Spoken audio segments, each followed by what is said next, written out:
For today's story, we seeked out the gravesite of Mary Ellis at the movie theater in New Brunswick, New Jersey. Story has it that Mary Ellis was born in 1750 in South Carolina and moved to New Brunswick around 1790. She fell in love and had relations with a sea captain who was a Revolutionary War officer. Soon after, he was assigned to ship out again and promised Mary Ellis marriage once he returned, and left his favorite horse to keep her company. As days passed, she waited and waited for her love, riding his horse on the banks of the Raritan River every day. In 1813, she bought a piece of land overlooking the river and continued to wait for her captain until she died 15 years later.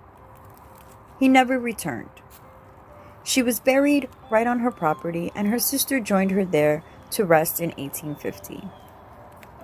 In the 1890s, a woman named Elizabeth Margaret Evans had her estate buy a plot next to Mary Ellis's grave. She then had the bodies of her mother, father, and father's first wife put in that plot. Elizabeth Margaret was buried then there in 1898, and her sister followed in 1901. To this day, no one knows why she wanted herself and her family next to Mary Ellis. Years passed, and so did the ownership of the lands. At some point, two gravesites became one.